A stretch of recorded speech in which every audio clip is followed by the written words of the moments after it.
అందరికీ నమస్కారం అండి. ఆగస్టు 5వ తేదీ నుంచి శ్రావణ మాసం ప్రారంభం సందర్భంగా శ్రావణ మాసానికి ఎందుకంత విశిష్టత అనే విషయం గురించి తెలుసుకుందాము. ఈ మాసంలో ప్రతి ఇల్లు ఆలయాన్ని తలపిస్తుంది.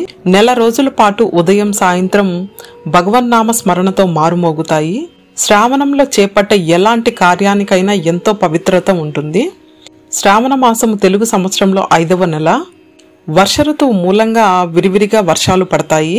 పంచాంగం ప్రకారం ఈ నెలలో పౌర్ణమి నాడు చంద్రుడు శ్రవణ నక్షత్రంలో సంచరించడం వలన ఈ మాసానికి శ్రావణ మాసం అని పేరు వచ్చింది.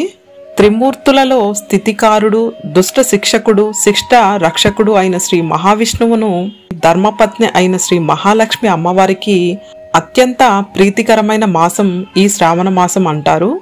వివిధ రకాల పూజలు, వ్రతాలు ఆచరించడం వలన విశేష ఫలితాలు ప్రసాదించే దివ్యమైన మాసంగా పెద్దలు చెప్తారు.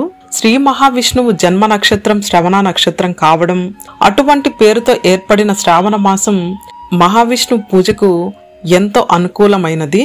ఈ మాసంలో చేసే దైవ కార్యాలకు ఎంతో శక్తి ఉంటుందని వేద పురాణాలు చెప్తున్నాయి. గొప్ప పవిత్ర మాసం ప్రారంభమైంది. అంతేకాకుండా ఈ నెలలో ఎన్నో మంచి రోజులు, విశిష్టత కలిగిన పండుగలు ఉన్నాయి. శ్రావణ మాసం వచ్చిందంటే పిల్లల నుండి పెద్దల వరకు ఆనందించిన వారు ఉండరు. నూతన వధువులకు, గృహిణీలకు, బ్రహ్మచారులకు, గృహస్థులకు లౌకిక ఆనందాన్నే కాక ఆధ్యాత్మిక ఆనందాన్ని కూర్చేదే శ్రావణం. ఈ మాసంలో గృహాలన్నీ పసుపు కుంకుమలతో, పచ్చని మామిడాకు తోరణాలతో ఏర్పడిన లక్ష్మీ శోభతో నిండి ఉజ్వలంగా ప్రకాశిస్తూ ఉంటాయి. ఆధ్యాత్మిక దృష్టితో చూసినప్పుడు వర్ష ఋతువు అనగా శ్రావణ భాద్రపద మాసాలు కాలం. ఈ సమయంలో వేదాధ్యాయన కాలంగా చెప్పబడింది. అసలు శ్రావణ అనే ఈ మాస నామము నందే వేదకాలం అనే అర్థం ఉన్నది. శ్రవణం అనగా వినుట అని అర్థం. వేదము గ్రంథము వల్లే పఠనం చేసేది కాదు, విని నేర్చుకోదగినది. దీనిని వినిపించే వాడే గురువు, విని నేర్చుకునే వారే శిష్యులు.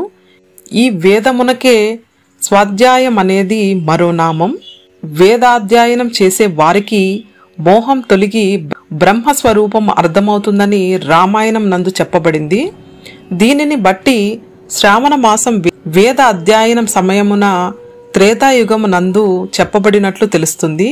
స్త్రీలకు వేద పఠనంతో సమానమైన లలితా సహస్రనామాది స్తోత్ర పఠనాలు, నోములు, వ్రతాలు మోహమును తొలగించి సౌభాగ్యమునిచ్చేవి. అందుచేతనే ఈ మాసం రాగానే నూతన వధువులు మంగళగౌరి వ్రతమును 5 సంవత్సరాల పాటు నిర్వర్తిస్తారు.